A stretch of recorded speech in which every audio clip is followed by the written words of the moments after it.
Oke, selamat pagi Mas. Iya, selamat pagi. Ya, perkenalkan dulu ya Mas. Perkenalkan saya Dias, Alfonso Libur Dias dari Prodi WM di kuliah di admin. Lalu saya Atta Hilal Sasika, yang dipanggil Atta aja. Saya dari D3 Perancangan Mekanik Mesin. Saya Hara Andika dari Teknik Perancangan juga. Oke, jadi gini Mas, ini kan kami dari kampus ini mempunyai ya beberapa pertanyaan, ingin menanyakan tentang kebijakan-kebijakan pemerintah, khususnya yang baru aja berganti ini dari Pak Jokowi ke Pak Prabowo. Kan ada beberapa hal atau beberapa kebijakan yang cukup berbeda dari yang sebelumnya, jadi gitu. Ini dari tugas PPKN, jadi mungkin ada di sini kami sudah merangkum di 9 pertanyaan dan 2 topik utama. Yang pertama itu ada topik efisiensi anggaran, dan yang kedua itu ada makan bergizi gratis. Jadi gitu. Untuk yang pertama bisa diawali.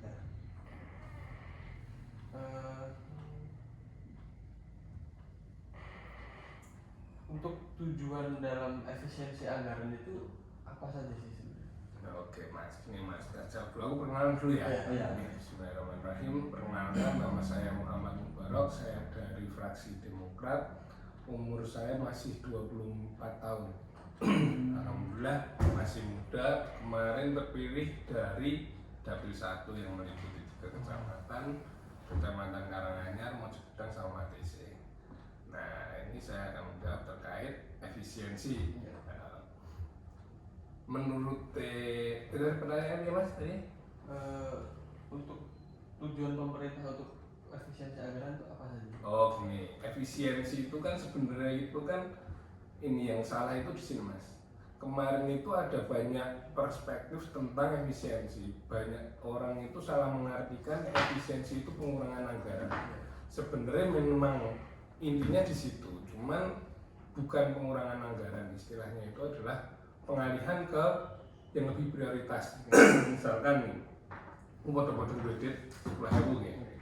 Nah ini tinggal cukup bensin, ini tinggal jajan. Kan kebutuhan yang utama kan untuk beli bensin dulu. Makanya dananya dialihkan ke untuk beli bensin, seperti itu contohnya. Nah tujuannya itu yaitu tadi untuk, karena kita ini banyak kebutuhan yang primer, yang pokok tapi belum tercukupi.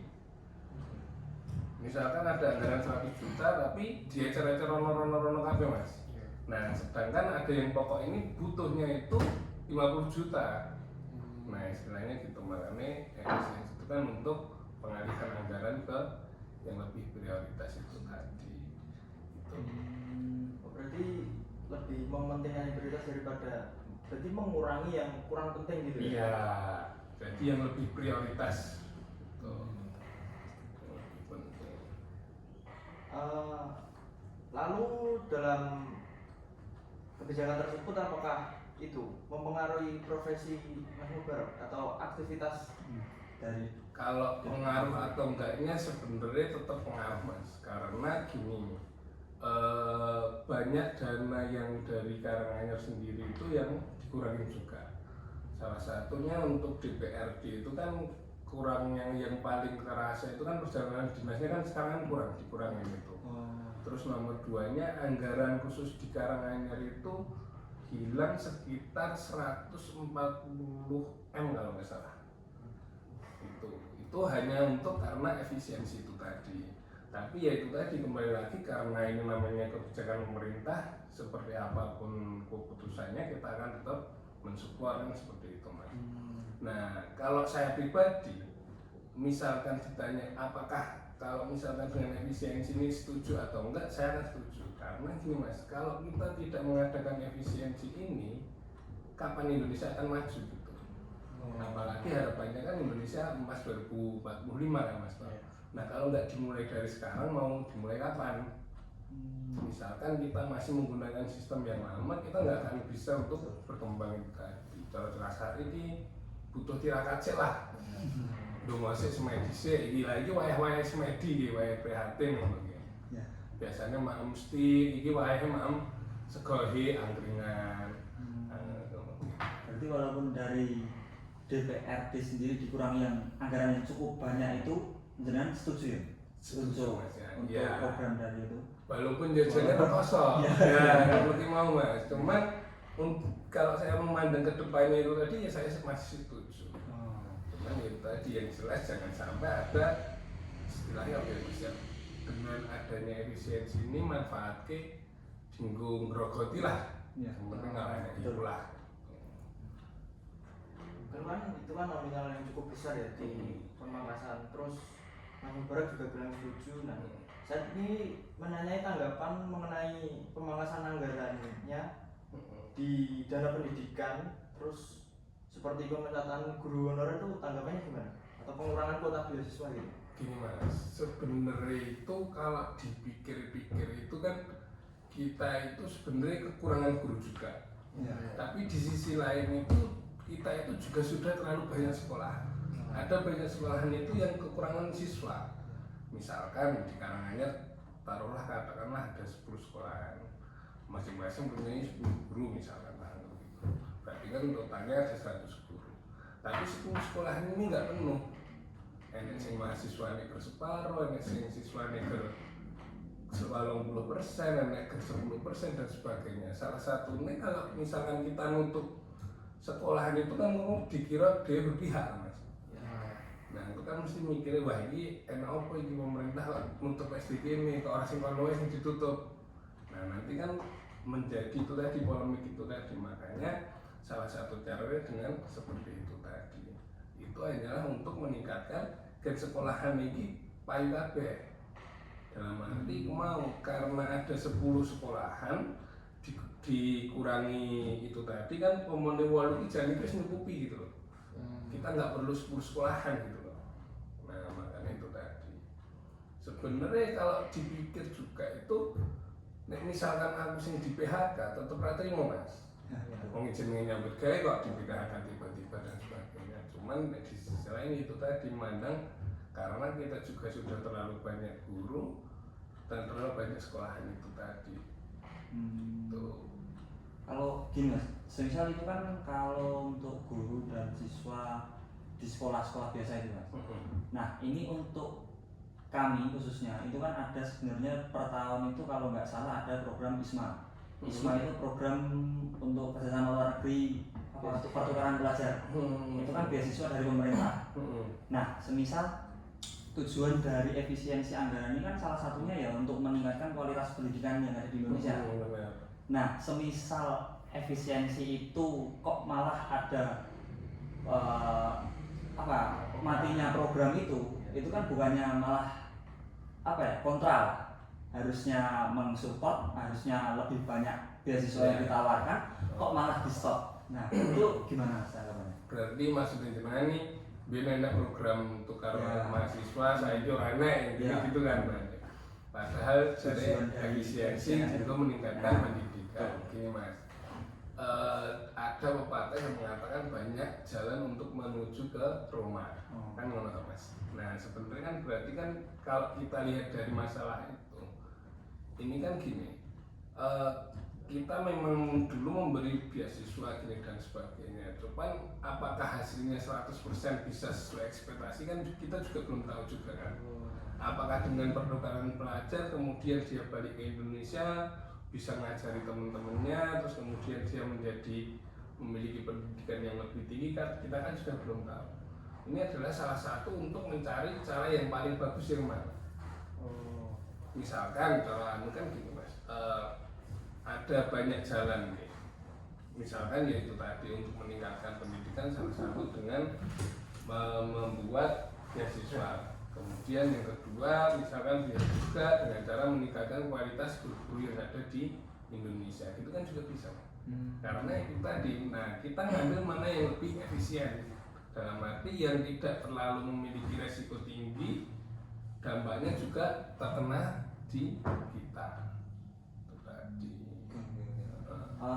Kalau dari sepengetahuan jenengan, kalau ini kan kami dari mahasiswa kan ya ada pengurangan dari kuota beasiswa itu tadi. Itu salah satu langkah. Nah, solusinya itu menurut Anda itu udah melangkah sejauh apa? Efisiensi anggaran menuju untuk meningkatkan kualitas pendidikan. Nah, itu solusi dari kan itu kan dikurangi. Nah, ini yang ditambah itu sebenarnya yang mana loh? Kan kalau kami dari mahasiswa itu belum kelihatan kebijakan-kebijakan yang menguntungkan ya, peningkatan pendidikan itu tadi. Nah, itu ada apa gitu? Kalau sampai saat ini kan yang paling terlihat itu kan paling kan MBG tuh Mas. Yang masih paling muncul kan itu ini Pak saat ini kan yang paling terlihat kan memang MBG.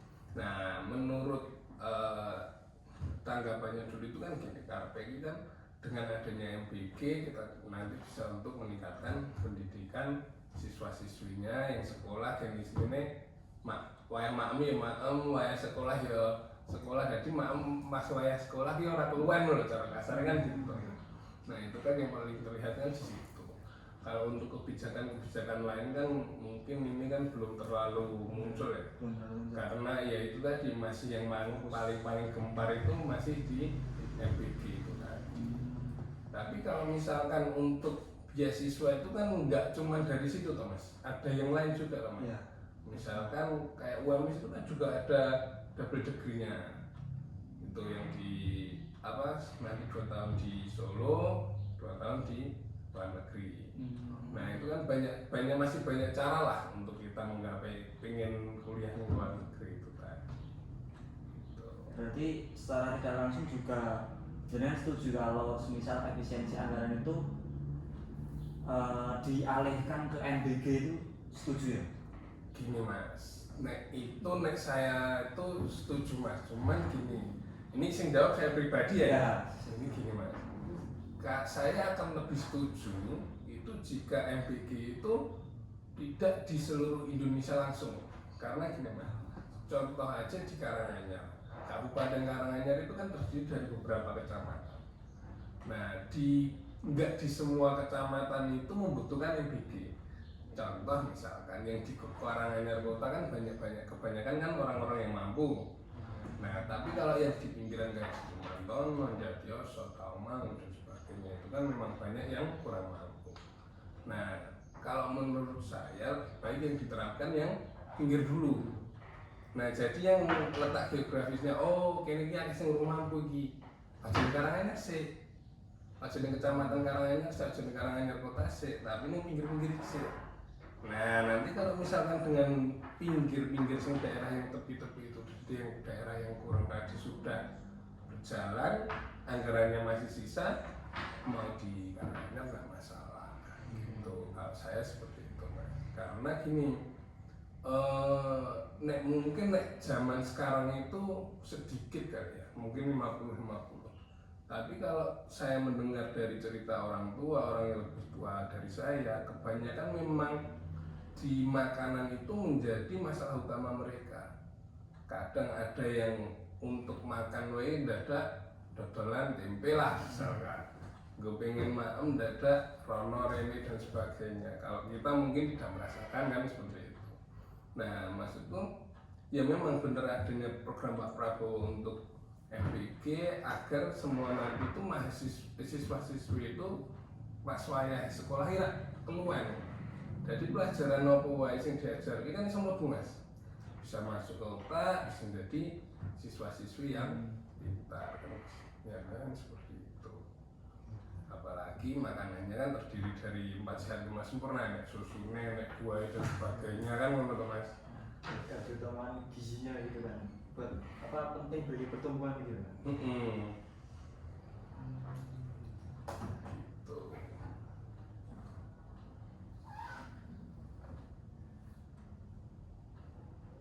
Karanganyar sini kayaknya udah banyak Mas. Di Karanganyar sendiri ada di dekat rumah itu ada dapurnya ada juga dekat rumah itu. Cuman memang belum merata. Gitu.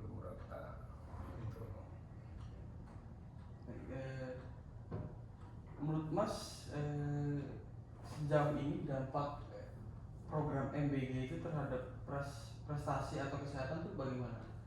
Kalau ke prestasi atau ke kesehatan mungkin belum terlalu muncul ya Mas ya, karena kan khususnya di Karanganyar sendiri kan paling-paling berjalan itu baru sebelum puasa kalau nggak salah.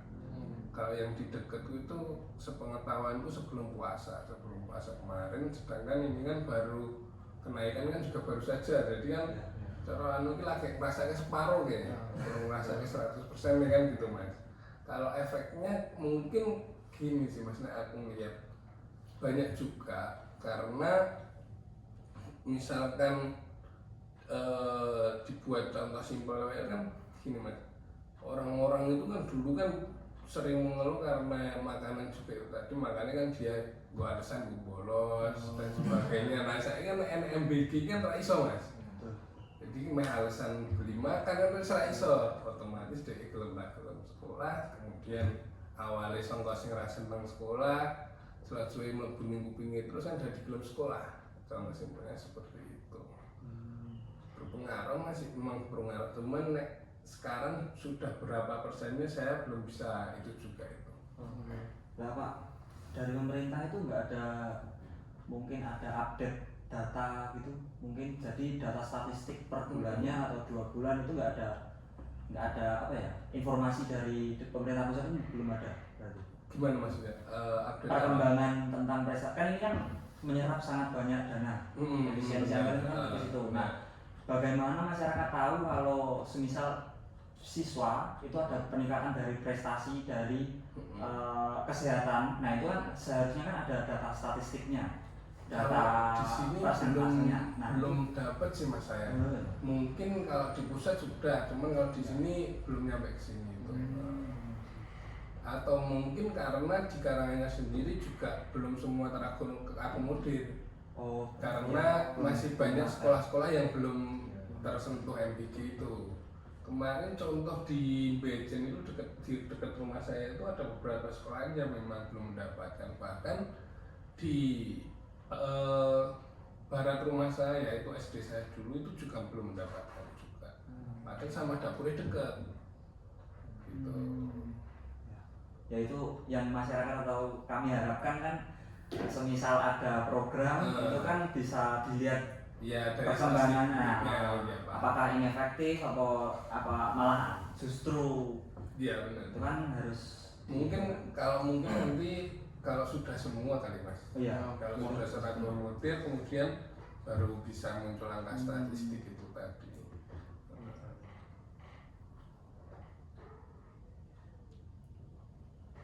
Selanjutnya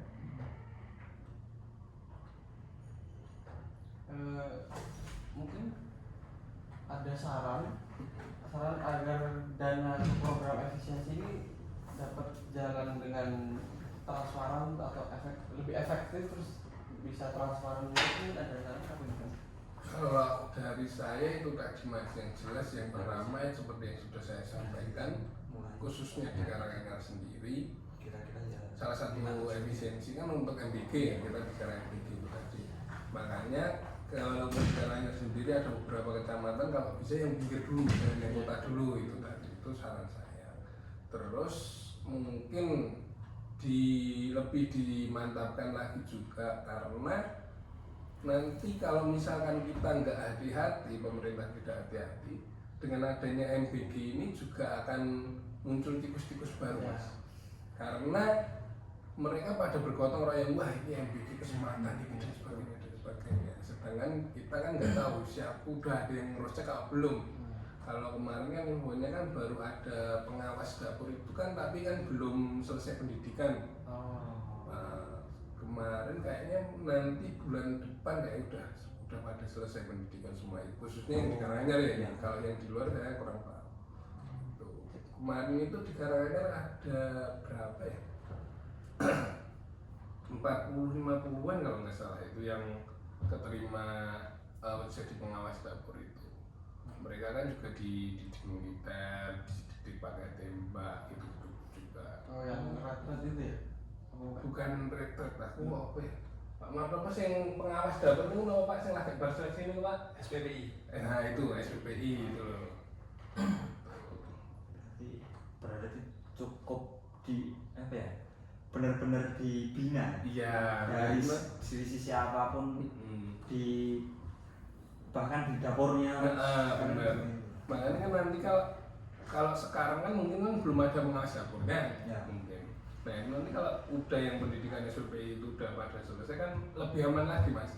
Karena itu tadi, mereka bisa ngawasi, ini pak ini segala kudune kurang sak centong apa, atau misalkan atau buahnya harusnya yang masih fresh atau gimana kan bisa gitu, supaya menjamin itu tadi, misalkan siswa itu nggak salah terima juga makanan yang dia masukkan ke tubuhnya itu, biar nggak salah juga. Kalau dari saya itu itu tadi. Oke, itu kan mungkin dari sisi makanan untuk ke siswa, ya apa ya, food grade lah ya, karena layak digunakan. Nah ini dari aliran dana mas. Nah kalau semisal, kalau saya sendiri khususnya itu mendengar berita kalau semisal di Jawa Barat, ini lari ke Jawa Barat dulu, semua dana entah koperasi entah apapun itu udah tidak ada bentuk dalam cash. Nah kalau untuk di Karanganyar sendiri khususnya untuk aliran dana dari MBG ataupun itu, apakah masih dalam bentuk cash atau udah terdigitalisasi? Kayaknya sudah terdigital juga mas. Kemarin itu kan awal itu kan infonya pembayaran makan itu paling termin 2 minggu kalau enggak 3 minggu kemarin. Itu awal-awal itu kan seperti itu. Kemudian ada kebijakan baru sampai terakhir itu yang saya dengar itu mereka itu masuknya langsung terpecah. Jadi misalkan saya yang punya dapur, saya yang punya dapur, pembayaran saya harusnya ada di si petani juga karena mengambil bahan juga teman, dari bahan, terus kemudian dari transportasi dan sebagainya. Jadi mereka akan langsung masuk ke sana tanpa lewat ke saya, gitu. Jadi langsung terpisah, gitu. Nek dulu kan kita kan masih ke saya semua, terus kemudian kita ecer-ecer. Nah sekarang kayaknya sudah terpisah itu ya. Kemudian kebijakan yang baru juga itu kan pembayaran bisa saja langsung.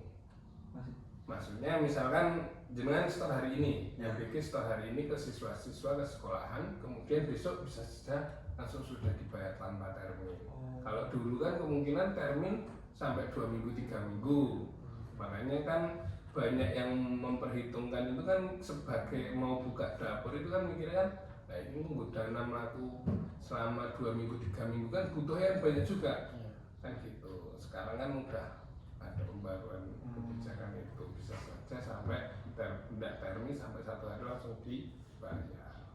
Berarti bisa dikatakan nggak ada pihak kedua lagi. Dan DPRD tidak terlalu dari pemerintah Karanganyar sendiri tidak terlalu ikut campur dalam hal itu. Enggak, kita enggak. Jadi aliran dana itu dari pemerintah langsung pusat, ya. Langsung turun gitu. Iya benar. Jadi kita aku nggak ngerti dananya kira-kira nanti gitu. Kalau misalnya gitu.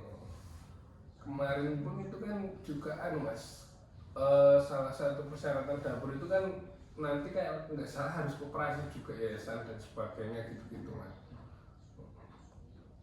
Jadi kemungkinan sebenarnya kalau menurut saya pemerintah itu sudah mengantisipasi supaya tidak banyak tikus-tikus di sini dengan adanya MBG itu tadi. Makanya sampai persyaratannya gini dan sebagainya, survei dan sebagainya, kemudian ada SPPI dan sebagainya. Nah makanya saya berharapnya nanti setelah semuanya benar-benar berjalan, benar-benar nggak ada tikusnya. Jadi biar benar-benar enak itu tadi gitu. Jadi mungkin yang terakhir ya mas, harapan ke depan bagi pendidikan khususnya ya di Karanganyar ataupun di Indonesia, dan juga untuk masalah gizi stunting, masalah gizi apa itu, menurut jenengan gimana? Apakah di 2030 optimis? 2045 ya, mas itu? Apakah optimis atau masih ada banyak PR yang perlu diselesaikan? Kalau saya gini, untuk kan berarti kan harapannya mas ya. Harapan. Sebenarnya pengamatan saya pribadi itu kemungkinan masih bisa mas, karena di era digital sekarang, era modern sekarang itu lebih mudah untuk mendapatkan ilmu. Contoh wae misalkan jenengan, kalau dulu itu kan mau baca buku harus ke toko buku, harus ke perpustakaan dan sebagainya. Sekarang kan jenengan bisa tanpa kesana langsung buka Google dan sebagainya. Apalagi dengan ketambahan AI dan sebagainya, itu kan lebih memudahkan kita untuk mendapatkan akses itu. Berarti kalau disimpulkan kan sebenarnya kita untuk menjadi lebih baik, lebih maju, lebih berkembang itu kan semakin banyak peluang sekarang itu daripada zaman dulu. Makanya kalau saya sendiri untuk 2045 itu saya masih optimis, Mas. Masih optimis. Cuman gini, kita harus sebagai masyarakat khususnya Gen Z ya berarti ya. Gen Z itu harus lebih visioner, dalam arti kebanyakan orang itu kan termakan hoax, Mas. Sedangkan algoritma TikTok, algoritma YouTube itu kan semua bisa diatur, Mas. Apa yang akan dimunculkan mereka itu kan semua bisa diatur. Bahkan misalkan saya ingin mengangkat sebuah topik, misalkan Asbakir Gani larang, misalkan aku pengen mengangkat itu pun saya juga bisa gitu loh. Nah, kita harus lebih pintar-pintar menyaring, jangan termakan hoax, apalagi dengan adanya kemudahan sosial media, kemudian ada ketambahannya AI itu tadi. Makanya harapan saya itu kita saya ingin menekankan supaya kita lebih bijak bermedia sosial, Mas. Karena itu tadi, dengan media sosial, dengan kemudahan itu tadi, itu juga banyak musuh bagi kita juga. Ada kemungkinan kehancuran juga karena media sosial juga bisa gitu. Nah, yang saya sarankan itu tadi, mengajarkan kepada semua, khususnya di Karanganyar ataupun di Indonesia, supaya lebih bijak menggunakan media sosial gitu. Ini kalau tidak ada lagi saya tanya ganti, Mas. Tak kayak ganti Mas. Ya. Jenengan sebagai mahasiswa, walaupun ini jurusannya nggak ada di politik ya Pak. Menurut jenengan dengan adanya programnya Pak Prabowo itu jenengan pengaruhnya seperti apa? Seberapa pengaruhnya kepada jenengan sebagai mahasiswa itu? Program yang efisiensi ini. Kalau MBK kan jenengan tidak menerima toh? MBK kan tidak efisiensi kayak gitu. Mungkin kalau saya ya efisiensi itu mungkin dari orang tua dulu ya, dari orang tua pendapatannya jadi berkurang sih. Nah, saya juga duit bulanan ataupun duit jajan itu jadi berkurang. Makanya jadi yang paling berpengaruh program itu ya duit bulanan paling dikurangi. Oh iya. Kalau yang lain sama? Enggak. Kalau saya sendiri sih mungkin nggak berpengaruh secara langsung ya. Mungkin ya yang tentang beasiswa ya, walaupun saya saat ini belum ngejar beasiswa. Terus kalau orang tua tuh saya ya kurang tahu, orang tua saya tuh sebenarnya di kuliah di swasta. Jadi ya mungkin belum terlalu pengaruh ya Mas. Kalau saya sendiri sih, kalau untuk uang saya nggak terlalu masalah sebenarnya, Mas. Nggak terlalu masalah dalam hal apa, orang tua saya memang tidak terlalu terdampak dalam efisiensi anggaran. Jadi kalau untuk finansial ya saya rasa masih cukup aman. Masih cukup aman. Tapi kalau untuk sebenarnya kalau saya pribadi kan dari dulu emang kepengen banget beasiswa di luar negeri ya. Luar negeri. Nah itu oke, ya benar sih Mas. Kalau penjelasan tadi untuk apa ya, tidak semua beasiswa itu berjalan dengan baik, berjalan dengan efisien kan. Ya benar, tapi juga ada beberapa mahasiswa atau orang yang pengen bener-bener itu kan juga terdampak karena kuotanya semakin tipis. Nah, semisal kalau sedikit kan persaingan makin ketat, makin sedikit juga. Nah itu agak pro kontra masih. Tapi kalau beasiswa itu memang nggak ada yang lain Mas, cara yang lain selain lewat jalur itu? Kalau sementara ini apa ya? Kalau swasta sih ada sih Mas. Kalau swasta. Ini kan kalau ISMA itu kan murni dari pemerintah Mas. Oh. Jadi pengennya sih yang dapat itu. Ya pengennya gitu Mas. Jadi kan lebih ya bukannya gimana tapi harusnya lebih terjamin kan. benar. Kalau swasta kan bisa aja Iya. harus ada ikatan dinas lah, harus apapun lah, itu kan ada beberapa juga ada, kalau di Admi juga ada beasiswa tapi harus kerja di sini berapa tahun. Nah kalau dari pemerintah setahu saya memang pure kalau ISMA itu ya mas, itu tadi pure kalau dari pemerintah kalau udah belajar di sana atau di luar negeri itu nggak ada imbal balik untuk bekerja di suatu perusahaan di industri ini harus berapa tahun ikatan kontrak itu mas yang saya sendiri nggak terlalu suka sih. Nah yang saya harapkan kan kalau ada banyaknya kuota dari pemerintah untuk beasiswa itu kan ya menjadi lebih stimulus lah buat saya, stimulus semangat ya ini masih bisa. Nah sekarang kan dipres kan, dipres. Itu kudunya jenengan tambah pinter mas malahan. Karena dulu kan kuotanya kan 100 misalnya. Sekarang 350 kan berarti jenengan harusnya itu lebih pintar gimana caranya biar lebih pintar lebih semangat. Gitu. Termotivasi benar mas. Tapi kan kalau secara realita kan memang semakin sempit gitu, semakin susah gitu. Ya optimis tetap sih. Motivasi masih kuat lah, masih bisa. Ya itu tadi. Plus minusnya di situ. Benar. Karena ini mas aku baru ingin tahu itu kan keluarga kan juga ada yang dijualan di pasar tradisional mas. Nah itu katanya itu sudah hampir 2 bulan ini, 3 bulan ini tuh sepi. Dan itu di semuanya, hampir ke semuanya, dalam arti dodol dagingnya sepi, dodol bahan makanan ya sepi, dodol tahu ya sepi. Makanya aku kan pengen tahunya apakah ini juga dampak karena efisiensi atau bukan, ini saya masih belum ngerti. Apa yang menjadi daya beli masyarakat yang menjadi berkurang itu apa, saya baru pengen nyari tahu itu gitu loh. Tapi kalau setahu saya itu mungkin salah satunya di jualan online tuh mas. Ya. Online shop kan. Nah itu kan gini mas, tapi gini, kalau online shop kan kita bicara untuk misalkan kayak kaos dan sebagainya mungkin sangat berpengaruh, berdampak. Karena ini bahan pokok juga mas, dalam arti kayak brambang, bawang, dodolan kayak ini dia pengaruh juga. Makanya apakah karena itu apa bukan gitu loh. Kalau online shop kan semakin sekarang itu kan kebanyakan kayak baju, tas, kemudian sepatu, jilbab dan sebagainya. Nah, apakah ya itu mungkin juga karena online shop? Maksudnya online shop dengan dodol brambang. Saya kira online shop dodol brambang, dodol bawang kan lucu juga. Tapi mungkin iso sih, mas. Itu pengurangannya signifikan apa? Kalau nek untuk angkanya aku udah tahu ya mas ya, pastinya berkurang berapa persen. Tapi kalau untuk saudaraku sendiri itu hampir 50%. Nah, makanya apakah ini kan jadi tanda-tanya kan di situ. Nah, makanya ini karena hampir di semua pasar seperti itu. Saiki pasar sepi,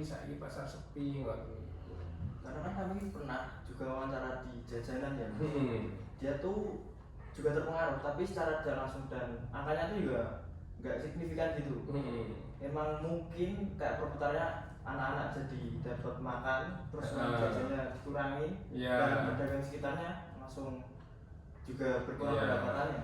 Itu berarti karena MBG-nya berarti ya? Iya benar. Salah satu faktor di situ.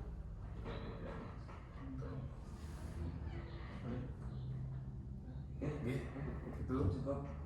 Ya terima kasih mas atas waktunya. Siap. Terima kasih atas ya ilmu-ilmu baru atau wawasan-wawasan kita juga jadi lebih berkembang.